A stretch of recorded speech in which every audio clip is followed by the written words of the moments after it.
In early July of 2019 in Waukesha, a mom and a dad were shocked to see their teenage son got high from a vape cart. The parents got very angry and wanted to hold their high schooler accountable, so they took him straight to the police. When the officers asked where he got the cart from, scared, the teen pulled out his phone and opened Snapchat. What they saw next would unravel one of the largest black market THC vape operations in the country, and all of it run by a 19-year-old, Tyler Huffhines. Story this evening, an empire of illegal drugs. They seized THC products with a street value of $1.5 million. Right now, at least 12 people have died in 11 states. Now behind bars, the mother of the masterminds. That's just the tip of the iceberg in this operation.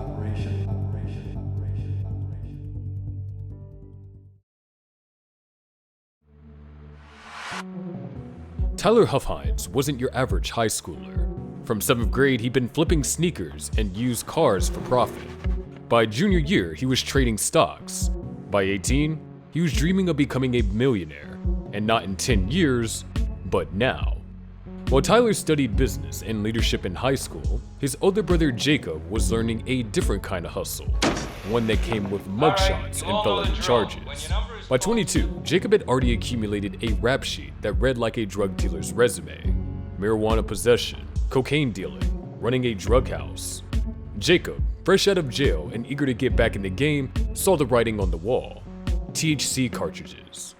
Early 2018 was the perfect storm for vape cards, a legal gray area, massive demand, and a supply chain just waiting to be hacked. Jacob knew the game, but he needed a partner.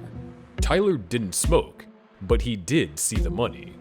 The plan was elegantly simple: source empty cartridges and branded packaging from Chinese manufacturers for pennies on the dollar, fill them with THC oil from California, and sell them as premium products to Wisconsin kids who didn't know any better. It was fraud, sure, but it was profitable fraud. Now all they needed was a place where they could set up shop, but there was a small problem, one that could ruin everything. Their mom, Courtney Huffhines, a bold, charismatic real estate agent whose vibrant personality lit up both her social media feed and the billboards featuring her signature red blazer. Courtney was a woman driven by ambition and unshakable resilience. She spent over 20 years navigating the competitive world of southeastern Wisconsin real estate, working with top firms before eventually launching her own brokerage, Reality Executives Unity. Even after filing for bankruptcy in 2012, she staged a remarkable comeback. By 2018, she had bounced back and opened a new office in Union Grove, just a short drive from Paddock Lake.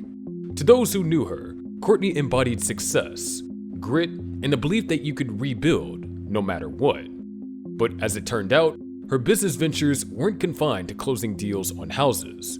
When her sons came to her with an entrepreneurial idea, one that was far from legal, shockingly, Courtney didn't shut it down. In fact, she gave it her full support. Not only did she give them her blessing, she let them use her brand new Union Grove office as their base of operations. And that's when things took a darker turn. Tyler's real education didn't happen in college classrooms. It happened over FaceTime calls with a California dealer known only as Moo. Think of Moo as the Yoda of counterfeit vapes, teaching young Tyler the ancient arts of cart filling, cap dipping, and profit maximizing. Under Moo's guidance, Tyler learned to create convincing knockoffs of popular brands like Dank Vapes and Chronic Carts.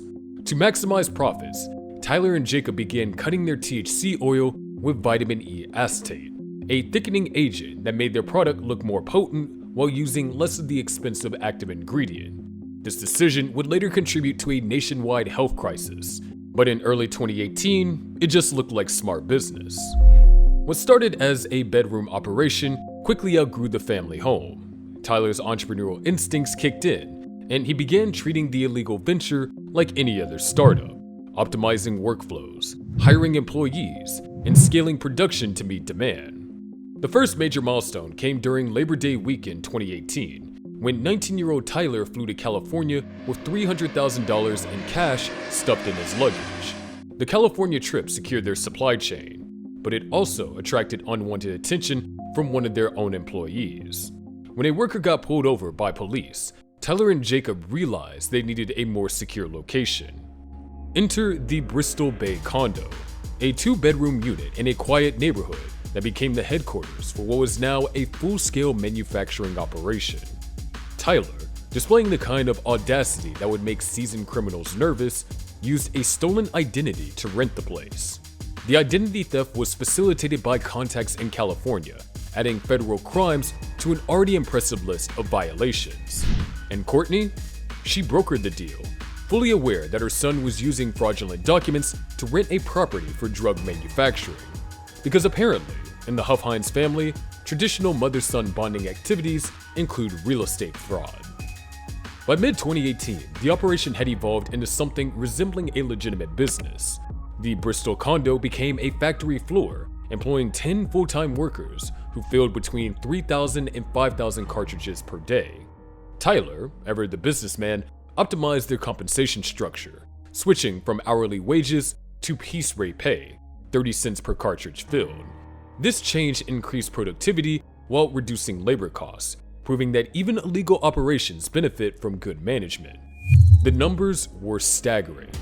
Over 18 months, the Huff-Hines operations produced an estimated 2.9 million cartridges, generating millions in revenue. Their products weren't just selling locally, they were shipping to Illinois, Minnesota, and beyond, making this a multi-state criminal enterprise. Tyler's Snapchat account, operating under the handle Wisco Bag Boy, became a digital storefront showcasing stacks of cash, inventory updates, and trips to California for resupply. It was marketing genius and evidence collection rolled into one. By early 2019, Tyler Huff-Hines was living every teenage entrepreneur's fantasy.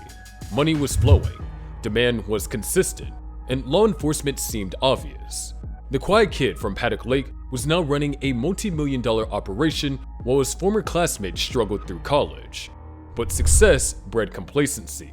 Tyler's social media presence became increasingly brazen, showcasing wealth that would be impossible to explain through legitimate means. Instagram posts featured expensive cars and stacks of cash that screamed, "Investigate me." The end began not with a DEA investigation or a federal task force, but with 2 concerned parents in Kenosha who caught their teenager getting high off a counterfeit cartridge. The Kenosha Police Department didn't waste time. Within weeks, they had assembled a multi-agency task force that included the Kenosha Drug Operations Group and the Racine County Metro Drug Unit. Tyler's social media presence, which had been a marketing asset, became a roadmap for investigators. By August of 2019, investigators had enough evidence to move forward with arrests. The only question was timing. September 5th, 2019, 6 a.m. 3 simultaneous raids would bring down an empire 18 months in the making. The first location was the family home. Tyler's childhood bedroom yielded $48,000 in cash and a loaded shotgun.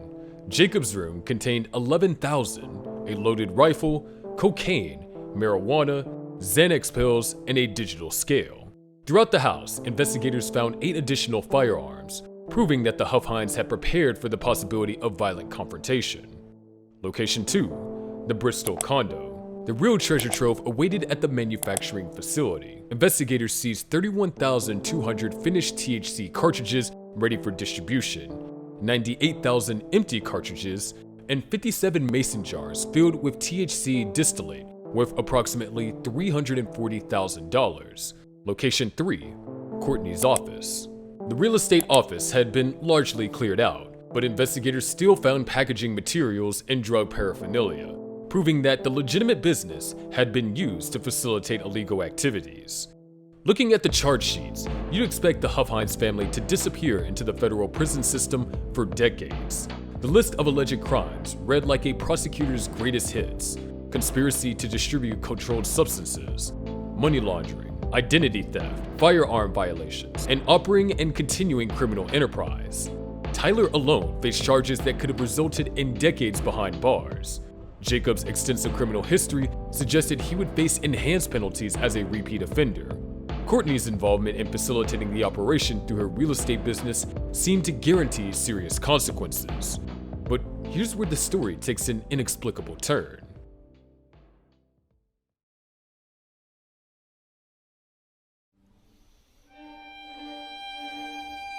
Jacob Huffhines, the repeat offender with multiple felony convictions who helped orchestrate a multi-million-dollar drug operation, $10,000 fine, and 2 years of probation.